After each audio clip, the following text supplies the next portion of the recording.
صبر اور رضا کا مطلب ہے اللہ تعالیٰ کی رضا پہ راضی ہو جانا۔ یہ جو صبر ہوتا ہے، رضا ہوتی ہے، یہ چیزیں انسان کو سکون دے دیتی ہیں۔ انسان ٹینشن سے، ڈپریشن سے، پریشانی سے بچ جاتا ہے۔ جو لوگ راضی بالرضا نہیں رہتے وہ بڑی پریشانی کا شکار ہو جاتا ہے۔ ہر وقت کی بے سکونی اور ہر وقت کی تکلیف ان کا مقدر بن جاتی ہے۔ ہمارے ہاں عجلت ہے، جلد بازی ہے، لوگ برداشت سے بہت دور چلے گئے۔ اس کا نقصان ہے جھگڑا، اختلاف، بغض، اور پھر تھوڑا آگے بڑھیں تو قتل، اور تھوڑا اور کام شدید ہوا تو خودکشی۔ یہ ساری چیزیں اس وقت پیدا ہوتی ہیں جب انسان صبر اور حوصلہ چھوڑ دیتا ہے۔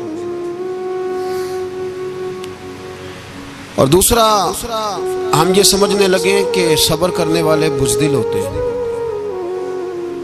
حالانکہ صبر بزدلی نہیں، صبر دلیر لوگ کرتے ہیں۔ صبر دلیری، حکمت، تدبر، فقاہت، عقل مندی کی علامت۔ ہم کہتے ہیں صبر شاید بزدلی ہے، میں چپ کر گیا تو سامنے والا کہے گا اس کے پاس ہی کچھ نہیں۔ حالانکہ قرآن مجید یہ کہتا ہے کہ وَاسْتَعِینُوا بِالصَّبْرِ وَالصَّلَاةِ، اے ایمان والو صبر اور نماز سے مدد مانگو، وَإِنَّهَا لَكَبِیرَةٌ، ہیں دونوں کام میں مشکل، یہ سخت کام ہے، اِلَّا عَلَى الْخَاشِعِینَ، مگر اللہ سے جو ڈرتے ہیں ان کے لیے مشکل نہیں ہے۔ تو قرآن مجید نے تو کہا یہ کبیرہ ہیں، سخت ہیں، بڑے کام ہیں۔ حوصلہ کرنا بڑا کام ہے، چھوٹا کام ہے، یہ دلیر لوگوں کا کام ہے حوصلہ کرنا۔ جس آدمی میں حوصلہ پیدا ہو جائے نا، ساری دنیا اسی کی ہے، اس کا سب سے گزارا ہو جاتا ہے۔ وہ میرے کارواں ہے۔ جس میں حوصلہ پیدا ہو گیا وہ لیڈر ہے، وہ سربراہ ہے، اس لیے کہ اس کا سب سے ٹائم گزرے گا۔ اور جو آدمی حوصلہ نہیں پیدا کرتا، صبر نہیں کرتا، اس کا تو ماں باپ سے وقت نہیں گزرتا، اپنے بال بچوں سے اختلاف ہو جاتا ہے، اپنے سگے بہن بھائی ان کے ساتھ۔ اس کی وجہ کیا ہے کہ حوصلہ نہیں، صبر نہیں، راضی بالرضا نہیں۔ جو آدمی سمجھ لینا اللہ میرا رب ہے اور میرے حق میں جو کرے گا بہتر ہی کرے گا، وہ آزاد ہو گیا۔ وہ آزاد جیم جان دا کچھ وسا نہیں ہو، جان یار نو دے تے شاد ہو جا، اس سے دل دے ہیں فساد سارے، دل دلبر نو دے تے آزاد ہو جا، تے جیو رکھے آباد تے رو وسدا، تے جدوں کرے برباد ہو جا۔ وزن نہیں بنتا شعر کا، لیکن میں کئی دفعہ کہا کرتا ہوں، جے وہ رکھے آباد تے رو وسدا، جدوں کرے برباد تے چپ کر کے برباد ہو جا۔ اس میں لقمہ نہ دے، بحث نہ کر، یہ بھی نہ کہہ دیکھو جی میں نے کتنی، نہ چپ کر کے برباد ہو، بس ختم۔ اور ایک شاعر نے بڑی زبردست بات کہی تھی، نے کمال کر دیا، شعر سمجھ میں آ گیا تب بھی ٹھیک ہے، نہ بھی آیا تو شعر پھر بھی بڑا ٹھیک ہے، اس نے کہا تھا، تو اگر عشق میں برباد نہیں ہو سکتا تو جا، پھر تجھے کوئی سبق یاد نہیں ہو سکتا، پھر تو ناکام ہے زندگی میں، پھر تو الف بے بھی نہیں یاد ہوگی۔ تو اگر عشق میں برباد نہیں ہو سکتا تو جا، پھر تجھے کوئی سبق یاد نہیں ہو سکتا، پھر تو فارغ ہے۔ تو عزیزو یاد رکھو، صبر، حوصلہ، دانائی، یہ آپ کو بڑا کرے گی۔ میرے رسول پاک صلی اللہ تعالی علیہ وسلم کو اللہ نے سمندروں سے بڑا حوصلہ عطا فرمایا تھا، سمندروں سے بڑا، سمندروں سے بڑا مشکل ہوتا ہے بیٹی کے قاتل سے صلح کرنا، بڑا مشکل ہوتا ہے، بڑا مشکل ہوتا ہے کانٹے بچھانے والوں کے رستوں میں پھول بچھانا۔ اور بھائی یہ بڑا ہی مشکل ہے، بڑا، جنہوں نے پتھر برسائے ہوں، مکے سے نکالا ہو، ان کے گلے میں پھولوں کے ہار ڈالنا۔ پر سلام اس پر کہ جس نے دشمنوں کو بھی قبائیں دیں، سلام اس پر کہ جس نے گالیاں سن کر دعائیں دی۔ تو حضور نے حلم کا مظاہرہ کیا. تدبر، صبر ایک تدبیر ہے، یہ آپ کو سیاح کر دے. جو اللہ نے آپ کو دیا اس پہ راضی رہے، صبر کرے، اور اپنے ارد گرد لوگوں کو دیکھ کے پریشان نہ ہو. نبی پاک علیہ الصلوۃ والسلام نے اپنی امت کو صبر سکھایا، اور ساتھ یہ بھی حکم فرمایا کہ مصیبتیں اور مشکلیں بڑے لوگوں پہ آتی ہیں، چھوٹوں پہ مشکلات، جو دل کے چھوٹے ہوں، ذہن کے چھوٹے ہوں، ان پر اللہ مشکل نہیں ڈالتا. ایک صحابی نے کہا یا رسول اللہ صلی اللہ علیہ وسلم سب سے زیادہ مشکلات کن پہ آتی ہیں؟ تو حضور نے فرمایا نبیوں پہ. کن پہ یا رسول اللہ؟ اس کے بعد تو حضور نے فرمایا پھر نیک لوگوں پہ، علماء پہ، صلحاء پہ، صوفیاء پہ، اتقیاء پہ. ان لوگوں پہ بڑی مشکلات ہو، یہ کٹھن راہوں سے گزرتے ہیں. بھائی تیار کریں ذہنی طور پہ اپنے آپ مشکلات کے لیے، آزمائشوں کے لیے، تکلیفوں کے لیے تیار کریں. جب آپ تیار رہیں گے پھر آنے والی مشکل آسانی سے گزر جائے گی، اور جب کہیں گے پتہ نہیں کیا ہوگا، حوصلہ چھوڑ جائیں گے، پھر معاملہ خراب ہوگا. دلیر رہے. نبی پاک صلی اللہ علیہ وسلم کے مدینے آنے سے پہلے ایک شخص تھا، عبداللہ بن ابی سلول اس کا نام تھا. تو مدینے والے لوگ اس کو اپنا پیشوا مانتے تھے، اوس بھی خزرج بھی. اس کی تاج پوشی بھی کی، بڑی اس کی منتا تھی. جب حضور آ گئے تو اس کا کاروبار بند ہو گیا. اب لوگ یہ نہیں سمجھتے کہ میں غلط ہوں، لوگ کسی کے مفادات کو ٹھیس پہنچتی ہے تو مخالفت کرنے لگ جاتا ہے. اب اس کے حالات جب خراب ہوئے تو اس نے پتہ کیا کیا، جھوٹ موٹ کا کلمہ پڑھ لیا. سمجھ آ رہی ہے باتوں؟ جھوٹ موٹ کا. اور منافقوں کا ایک ٹولہ اس نے تیار کر لیا، جس کا قرآن مجید نے سورہ منافقون میں ذکر کیا. ایک جنگ کا موقع تھا، نبی پاک صلی اللہ علیہ وسلم تشریف لے گئے تو عبداللہ بن ابی سلول بھی چلا گیا.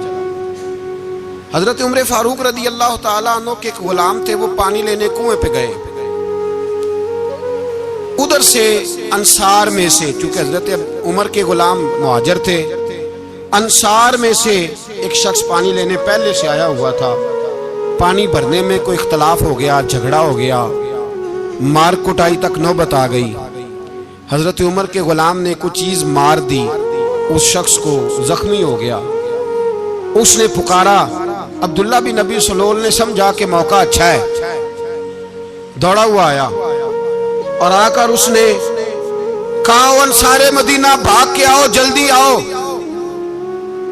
اور بڑے غلط جملے استعمال کیے. کہنے لگا اگر ان لوگوں کو تم اپنا بچا کچا کھانے کو نہ دیتے مہاجروں کو تو آج یہ تمہارے سر پہ نہ بیٹھتے. معاذ اللہ، ایسی باتوں پہ کہا کرے. بولے یہ روزمرہ کی گفتگو میں عادت بنائیں، کوئی ایسی بات کرنی ہو تو معاذ اللہ استغفر اللہ کہہ کے کرنی چاہیے. اس نے کہا کہ معاذ اللہ اب ان کو بچا کچا نہ دیں تو یہ ہمارے سر پہ نہ بیٹھتے. شور کیا اس نے. ہمارے ہاں بھی سیانے بندے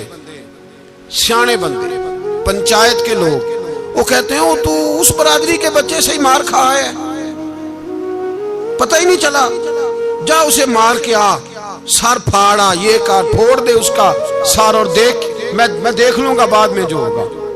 یہ عقل مند لوگوں کے مشورے نہیں، یہ جاہل لوگوں کے مشورے. ناراض نہ ہونا، پر یہ نبی پاک صلی اللہ علیہ وسلم نے فرمایا ہے، حضور کا فرمان ہے. یہ کن لوگوں کا کام ہے؟ بول کے بتائیں، بول کے. پڑھے لکھے سیانے بندے اس طرح کے مشورے یہ بالکل نہیں دیتے، جاہلوں کا کام. پکارا، مہاجر سارے اکٹھے ہو گئے، انصار سارے آ گئے. اور جب انصار آئے تو مہاجرین کو بھی پکارا، مہاجر بھی آ گئے. اب وہ گتھم گتھا ہونے لگے تو کسی نے جا کے محبوب پاک کے کان میں کہا یا رسول اللہ وہاں تو مہاجر انصار لڑنے لگے. وہ پرانی لڑائیاں پھر سے جاگ گئی ہیں. نبی پاک تشریف لائے، حضور نے وہاں لفظ بیان کیے، فرمایا یہ تم نے کیا جاہلوں جیسا کام شروع کیا ہوا ہے؟ یہ کون سا کام ہے؟ اللہ کرے ہم سب اس کام سے باز آ جائے، آمین تو کہنا. اور تو اس برادری دے منڈے کوئی مار کھائے. برادری کیا ہوتی ہے؟ برادری تو تعارف کے لیے. اونچ نیچ کہاں سے آ گئی؟ کہا میرے رسول پاک علیہ الصلوۃ والسلام نے فرمایا تم جاہلوں جیسے کام کر رہے ہو. صلح کرائی، بات رفع دفع کرائی، لوگ چلے گئے، معاملہ ٹھنڈا ہو گیا. لیکن عبداللہ بن سلول نے کہا کہ میں یہ موقع خالی نہیں جانے دوں گا. پھر گیا اور جا کے انصار مدینہ سے کہنے لگا ایک دفعہ جا لینے دو مدینے, تم نے میری بات نہیں نہ سنی تو جو وہاں بڑے سردار بیٹھے ہیں ان سے بات کروں گا, اور معاذ اللہ ثم معاذ اللہ ہم ان بے عزت لوگوں کو مدینے سے نکال دیں گے, وہاں صرف عزت والے رہیں گے. یہ غلط جملے اس نے ادا کیے جس کو قرآن پاک نے سورہ منافقون میں بیان فرمایا ہے. اس نے یہ بات کی. ایک صحابی تھے حضرت زید رضی اللہ تعالیٰ عنہ, وہ سن رہے تھے. آ کے عرض کی یا رسول اللہ صلی اللہ علیہ وسلم, عبداللہ بن ابی سلول تو اس طرح کہہ رہا ہے کہ مدینے جا کے عزت والے دوسروں کو نکال دیں گے, اور تم اگر اپنا بچہ انہیں نہ دیتے تو معاذ اللہ آج ایسا نہ کرتے. حضرت عمر نے بھی سن لیا. حضرت عمر نے بات سن لی, تلوار نکالی اور دوڑے. حضور نے بازو پکڑا, فرمایا کدھر جا رہے ہو؟ کہا یا رسول اللہ اگر آج سزا نہ دی تو کل اور بات بھی کرے گا, اور اگر آج ایک قتل ہو گیا تو باقی سیانے بن جائیں گے. یا رسول اللہ مجھے چھوڑے, میں ماروں گا. حضور نے فرمایا عمر چپ کر, وہ جھوٹ موٹ کا کلمہ پڑھتا ہے, لوگ کہیں گے کہ محمد ابن عبداللہ نے اپنے ساتھی مارنے شروع کر دیے. چپ کر, حوصلہ کر, صبر کر, دلیری کر. حضرت عمر کہتے ہیں میری حضور کے کہنے پر میں ٹھہر تو گیا, پر وہ میرے اندر جو آگ لگی ہوئی تھی ٹھنڈی نہیں ہو رہی. کہتے ہیں میں چپ تو کر گیا. نبی پاک علیہ الصلوۃ والسلام نے پوچھا عبداللہ بن ابی سلول سے, تو نے یہ کہا ہے؟ کہنے لگا شابک اللہ میں نے بات ہی نہیں کی. ہاں. اب لوگ کہنے لگے کہ زید تو نوجوان ہے, تو یہ بوڑھا آدمی ہے, چلو صحیح کہتا ہوگا. حضور بھی خاموش ہو گئے. اللہ پاک نے قرآن مجید نازل فرما دیا. فرمایا اللہ نے سن لی ان کی بات جنہوں نے یہ کہا ہے, اور پھر لفظ بڑے حسین ہے. فرمایا یہ کہتے ہم عزت والے ہیں؟ نہیں, وللہ العزت ولرسولہ وللمؤمنین. فرمایا عزت تو اللہ کے پاس ہے, اللہ کے رسول کے پاس ہے, اور عزت تو مومنوں کے پاس ہے, مومنین کے پاس عزت ہے. یہ قرآن پاک نے سارا مضمون بیان کر دیا کہ عبداللہ بن ابی سلول غلط کہتا ہے اور حضرت زید صحیح کہتے ہیں. حضور نے کچھ نہیں فرمایا, جا رہا ہے قافلہ. جب مدینے کی سرحد آ گئی نا, حدود مدینہ منورہ کی شروع ہوئی, تو عبداللہ کا اپنا بیٹا, اس کا نام بھی عبداللہ بن عبداللہ تھا, اپنا بیٹا اس کا بڑا مخلص جانثار غلام تھا میرے رسول پاک صلی اللہ علیہ وسلم کا. وہ تلوار لے کے مدینے کی حد پہ کھڑا ہو گیا اور کہنے لگا میرے باپ تو نے اتنی بے ایمانی کے لفظ کہے کہ میں ان کو نکال دوں گا. کہے اپنی زبان سے کہ میں ذلت والا ہوں, رسول پاک کو اللہ نے بڑی عزت عطا فرمائی, کہے ورنہ میں تیری گردن کاٹ دوں گا. بول. کہے حضور بھی عزت والے اور نبی پاک کے غلام بھی عزت. کہے اپنی زبان سے, کہے میرے رب کا یہ فرمان ہے وَرَفَعْنَا لَكَ ذِكْرَكَ, ابھی میں خود تیرے لیے تیری شانوں کو بلند فرما دوں گا. تو کہے تو دشمن ہو کے کہنے لگا میرے بیٹے مجھے معاف کر دے, مصطفیٰ تو بڑی عزتوں والے ہیں, ان کے غلام شانوں والے. جب بیٹا تلوار لے کے سامنے کھڑا ہوا, شہرت ہوئی, اب نبی پاک نے حضرت عمر کی طرف دیکھا, کہا عمر تیری بات صحیح تھی, اب جو ہوا یہ زیادہ صحیح تھا. وہ میں نے تجھے کہا حوصلہ کر, تدبر کر, وقت کا انتظار کر, یہ صحیح ہوا کہ وہ صحیح تھا. تو حضرت عمر فاروق کہنے لگے یا رسول اللہ میں گواہی دیتا ہوں آپ واقعی اللہ کے سچے رسول ہیں صلی اللہ. اتنی اچھی رائے, وقت فیصلہ کرتا ہے. تدبر سے چلے, دانائی سے چلے, علم پیدا کریں, بردباری. ہمیں کئی دفعہ سجدہ صاف کرنا پڑتا ہے, ہم جو کہتے ہیں بات اس کے الٹ نکل آتی ہے. ہم کسی شخص کے بارے میں کچھ تبصرہ کر بیٹھتے ہیں, کچھ عرصے کے بعد ہمیں پتہ چلتا ہے کہ وہ تو ایسا تھا ہی نہیں, ہم نے غلط بات کر. ہم بغیر تحقیق کے, بغیر تفتیش کے, حوصلہ نہ ہونے کی وجہ سے, صبر نہ ہونے کی وجہ سے ہم بہت سارے کام کر گزرتے ہیں, پھر ہمیں نقصان ہوتا ہے. اپنی زندگی میں علم نہ چھوڑیں, حوصلہ نہ. لڑائیاں ہوتی ہیں نا گھروں میں, اس کی وجہ خامد ہوتا ہے, بیوی نہیں ہوتی. یہ بات گھر جا کے بتانا کہ آج انہوں نے کہا ہے. لڑائی کی وجہ کون ہوتا ہے؟ نہ بولو تسی, پر میں تے آنکھ ہی چھڑیا ہے, وہ تو ریکارڈ ہو گیا ہے. لڑائی کی وجہ کون ہے؟ جڑے باتیں لڑتے ہیں وہ کودے ہی نہیں پے. وجہ کون بنتا ہے جی؟ کیوں بلا؟ اس لیے کہ نبی پاک صلی اللہ علیہ وسلم نے فرمایا عورت کی عقل آدھی ہے, تو تیری تو پوری ہے نا.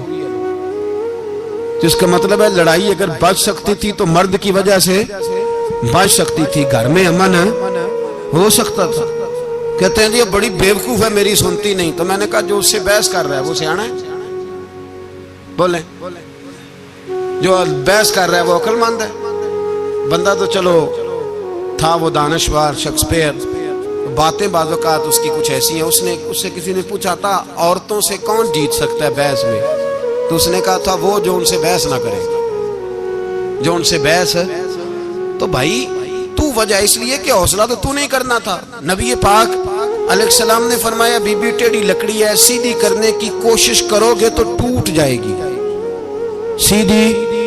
تو پھر کتنا بیوقوف ہے جو پتھر سے سر رگڑ رہا ہے، کتنا نادان ہے جو یہ حرکت کر رہا ہے، دریا میں چھلانگ لگا کے کہتا ہے ڈوبوں گا نہیں۔ تو بھائی حوصلہ پیدا کرے، علم پیدا کرے۔ بہت ساری ایسی باتیں کرے کہ جس میں اشتعال آئے گا، فٹافٹ 3 لفظ طلاق کے دے دیے، اب بھاگا گیا مفتی صاحب کے پاس، او ہو 4 بچوں کا کیا بنے گا؟ اور یہ بات پکی ہے کہ بچوں کو صرف ان کی ماں ہی پال سکتی ہے، ان کی ماں۔ وہ بات مجھے نہیں بھولتی، ایک شخص نے بیوی کو طلاق دے کے دوسری شادی کی، اس کا بیٹا تھا 10 سال کا۔ تو اس نے اپنے بیٹے سے کہا کہ بیٹے بتا پرانی اماں صحیح تھی یا یہ صحیح ہے؟ اس نے کہا نہیں ابا وہ تو جھوٹ بڑے بولتی تھی، یہ صحیح ہے۔ وہ جھوٹی تھی، وہ جھوٹ بڑے بولتی تھی میری سگی اماں، یہ سچ بولتی ہے۔ اس نے کہا وہ کیسے؟ کہنے لگا اس لیے کہ میں کوئی شرارت کرتا تھا تو میری سگی اماں مجھے تھپڑ مارتی تھی اور کہتی تھی تجھے روٹی نہیں دے رہی، جا دوڑ جا گھر سے۔ تو میں دوڑ جاتا تھا تو جھوٹ بولتی تھی نہیں دینی، پھر آدھے گھنٹے کے بعد مجھے ڈھونڈنے لگ جاتی تھی، ڈھونڈ کے لاتی تھی، پھر میری منت کرتی تھی، پھر مجھے کہتی تھی نہ مجھے ستایا کر، پھر میرا ماتھا چومتی تھی، پھر میری مرضی کا کھانا بنا کے دیتی تھی، پھر میرے منہ میں لقمے ڈالتی تھی۔ جھوٹی تھی، پہلے کہتی ہے نہیں دینی، پھر پیچھے بھاگتی ہے۔ یہ سچی ہے، میں شرارت کرتا ہوں تو تھپڑ مار کے نکالتی ہے، پھر میں منتیں کرتا ہوں پر روٹی نہیں دیتی، پیر پکڑتا ہوں نہیں دیتی، سچ بولتی ہے، اپنی بات پہ ڈٹ جاتی۔ او بھائی بچے اس کی ماں ہی پال سکتی ہے، تو نے 3 جملے کہتے سوچا ہی نہیں، تیرا کا گیا تو یہ تو نئی بیوی ملے گی، اور اس کا بھی کیا گیا، اس کو بھی شاید شوہر مل جائے۔ ان پھولوں کی پرورش صرف ان کا مالی کر سکتا ہے، دوسرا کر سکتا؟ تو تو نے حوصلہ ہی نہیں کیا۔ ٹھیک ہے غلطی بیوی کی تھی پر تو مرد تھا نا، تیرے پاس تو دلیری تھی، فٹافٹ 3 طلاق کے جملے کہہ دیے۔ اور میرے رسول پاک علیہ السلام نے فرمایا جائز کام بڑے ہیں پر طلاق جائز تو ہے پر میرے رب کو پسند نہیں، اللہ کو پسند۔ تو نے مالی بگا دیا جس نے تیرے گھر کا باغ سینچنا تھا۔ تو بھائی یہ حوصلہ نہیں، درجنوں طلاقیں، 20 کیس، اور ابھی وہ شادی کے پورے کپڑے نہیں پہنے تو طلاق پہلو، اس کی وجہ یہ کہ حوصلہ نہیں، صبر نہیں، رضا نہیں، ہم احساس نہیں کرتے۔ اگر تو یہ سمجھ جائے کہ بس اللہ نے جو میرے لیے بہتر سمجھا مجھے دے دیا، صحیح ہے میری آزمائش ہے کیا ہے کچھ ہے، جو اس نے بہتر سمجھا مجھے اس نے، پھر تو سکھی ہو جائے، تیرے لیے جینا آسان ہو جائے، پھر تو بہت ساری پریشانیوں سے آزمائشوں سے دور ہو جائے۔ میرے نبی پاک علیہ السلام نے ہمیں حوصلہ کرنے کا حکم